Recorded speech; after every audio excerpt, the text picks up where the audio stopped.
Olá, bom dia, boa tarde, boa noite, já nem sei mais, né?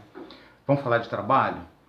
Mas antes da gente falar de trabalho, se você estiver vendo aí pelo Facebook, dá uma compartilhada com o nosso vídeo e se tiver no YouTube, dá um like, beleza?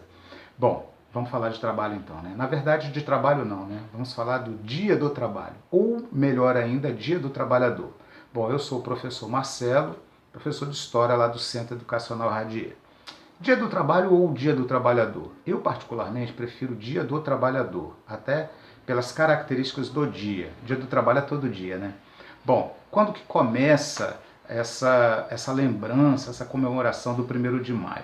Na verdade, a origem de todas essas manifestações, de todas essas ideias, nós temos que voltar ao ano de 1886, quando lá nos Estados Unidos teve uma greve geral, e mais especificamente na cidade de Chicago, os trabalhadores foram à rua fazendo suas reivindicações, suas reclamações. Houve uma reação do Estado e nos dias que se seguiram ocorreram confrontos, inclusive com mortes de 7 trabalhadores. Além disso, os líderes do movimento foram presos, alguns chegaram a ser até executados. Então, a partir daí, começa uma série de movimentos em torno do ocorrido. O que os caras estavam reclamando? Os caras estavam reclamando, entre outras coisas, que eles eram obrigados a trabalhar 14, 15, 16 horas por dia e queriam o limite de 8 horas. Veja vocês.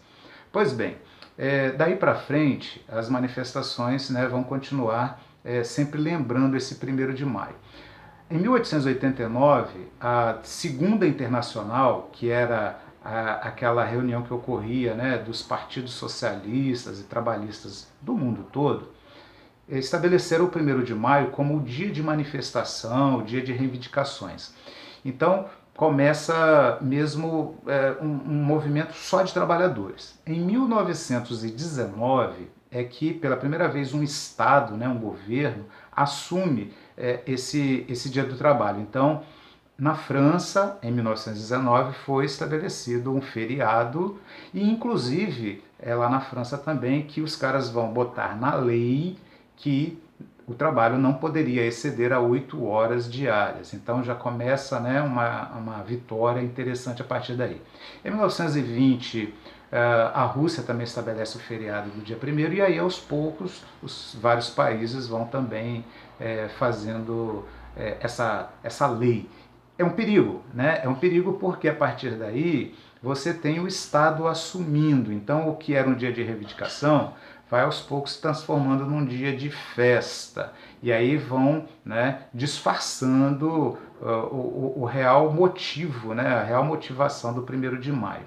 No Brasil, já se comemorava também desde o século XIX, porque nós já tínhamos alguns operários, e principalmente os nossos movimentos operários, antes, né, da organização maior republicana, eram sindicatos ligados ao pensamento anarco-sindicalista. Isso é muito interessante.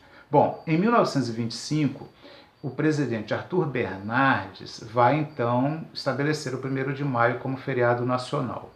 Então, a partir daí, todo 1º de Maio vira um dia de festa. Quem é que vai aproveitar melhor isso? Vai ser justamente Getúlio Vargas. Então, o populismo getulista vai se aproveitar como ninguém do 1º de Maio. Nós não podemos nos esquecer, né, da característica trabalhista de Vargas, populista trabalhista. Então, ele usava o 1º de Maio para sempre oferecer uma benesse para o trabalhador, né? Então era um presente. Então você tinha lá o salário mínimo, você tinha... São conquistas, de fato, né? Mas só que ele não deixava parecer que eram conquistas. Ele fazia parecer que era um presente do Estado. Inclusive a nossa CLT foi assinada no 1º de Maio de 1943. Então, de lá para cá, o 1º de Maio vira uma manifestação festiva com shows, né, com desfiles e mais ou menos o que a gente tem até hoje. Então, as pessoas comemoram um feriado sem saber exatamente do seu real significado. Mundo afora, vai aos poucos, então, os países também estabelecendo esse 1º de Maio. Um dado interessante, uma peculiaridade, é que lá nos Estados Unidos não é o 1º de maio, então eles fizeram questão de esquecer, né, o que ocorreu lá em Chicago em 1886, e eles comemoram o Dia do Trabalhador no início de setembro, é a primeira segunda de setembro. Então, eles vão fugir, né, desse detalhe combativo do 1º de maio. Legal, gente? Ficamos por aqui. Continuem se cuidando, obedeçam as regras, tá? Usem máscara para que nós possamos nos encontrar fisicamente o mais breve possível. Valeu, gente. Até a próxima.